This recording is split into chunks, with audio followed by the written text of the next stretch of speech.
the beginning, I wanted to rid myself of grief more than anything. As the shock of Allison's death wore off and the grief set in, I became exhausted. Grief robs you of so much: your mind, your body, your heart. I couldn't think, do, or feel anything other than the hurt. Grief became personified, a smoky, cloaked figure that was always with me. A cold, ominous shadow. A shadow that followed me silently, whispering terrible things in my ear. This is your fault. You failed as a parent. You should have been around more. How could you not have known? Why didn't you stop her? At any time, grief would spit these poisonous words at me, seeping into me, saturating my entire being. It was like falling into a vat of acid. It was always an ambush. There was no way to predict or prepare. The realization that I could and would be assaulted by these thoughts at random for the foreseeable future was maddening. It redefined suffering as I knew it. It was suffering, but suffering without an end in sight. The uncertainty, the anxiety, the guilt. Even 4 months later, these are still issues I deal with regularly. The shadow still looms. I still cry every day. Even after all this time, it catches me off guard, often in public. Seeing Allie's favorite foods at the grocery store, a song on the radio that reminds me of her. She often just pops into my head. I'll turn to say something to her or pick up my phone to message her, but then remember she's gone. My thoughts just stop. The pause button on life is hit without my consent. The world stops turning for a moment.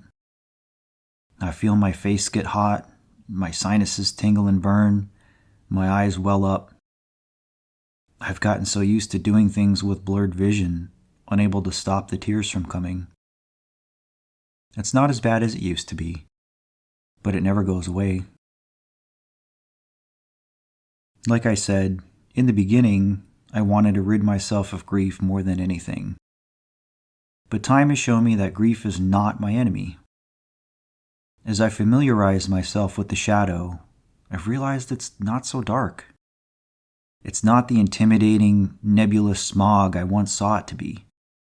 In fact, grief is actually love, perhaps the deepest and strongest part of love there is. A part that I didn't know existed until I lost Allison.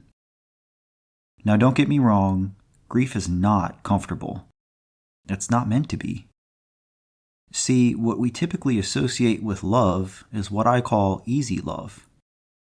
Coming home and hugging your kids after a long day at work, seeing a friend you haven't seen in ages, family get-togethers at the holidays. These are all easy love. They're natural, effortless, and almost entirely pleasant. A zenith of the human experience. Something money can't buy. Grief, however, is not easy love at all.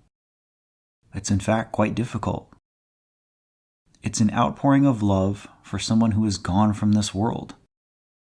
Love that has nowhere to go. That sounding board to give love to and receive it back is gone.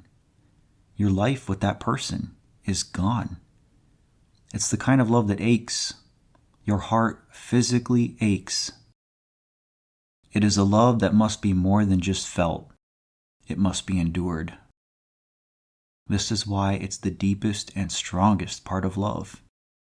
It's a burden, a pain we carry because of those we love.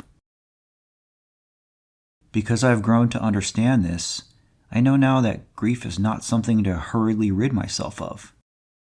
I love my children more than anything that ever has been or will be. Because of this, the shadowy figure isn't so daunting anymore. Yes, it's still with me all the time. Yes, it pokes and prods constantly. Yes, it hurts. But the edges are beginning to soften. What used to be a knife is now a needle. The poke is still painful, but every time it pierces me, it injects me with love. I've accepted that the grief is here to stay. I walk with it. I embrace it. I even wallow in it when necessary. I know the respite will always come afterwards. What's left after the pain wears away is love, like panning flakes of gold from dark, silty sand. If you have also found yourself walking with the shadow, try to embrace it. Don't try to bury it or distance yourself from it. You can't evade it. You can't detach from it. It is not a stain on your life to be washed away. The fact that it's even there in the first place is a testament to how strongly you love the person you've lost. It's love for them taking on a new form. A painful form, yes, but a form worth the hardship of the transmutation. Sit with it. Let it fill your heart. I know it's dark, but the light that comes afterwards will be so good for you and your healing. And the light will come. Thank you for watching. As always, be patient, be kind, and love yourself. See you soon.